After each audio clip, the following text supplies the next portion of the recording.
bir an Azerbaycan. Hoş günlerin geçmir bir an hayalımdan Azerbaycan.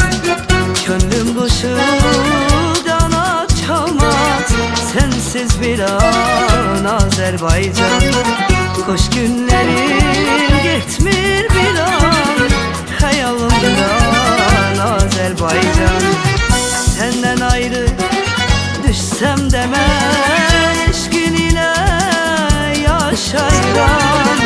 Yaralanmış kalbim kimi gel bir an Azerbaycan. Azadlıktır bize merhem sene derman Azerbaycan. Dur ayağa ya Sadık ya tamam yan Azerbaycan.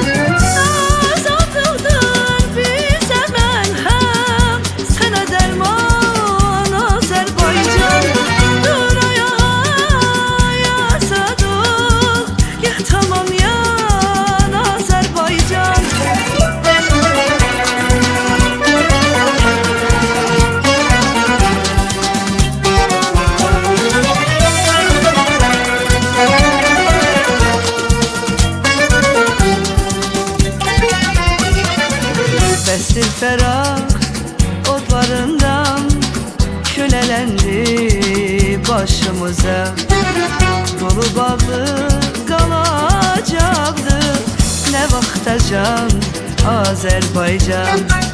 Bestir ferah otlarından kölelendi başımıza. Dolu bağlı kalacaktı ne vaktacan Azerbaycan. Vətən eşki mektebinden can vermeyi öğrenmişim. Ustadımı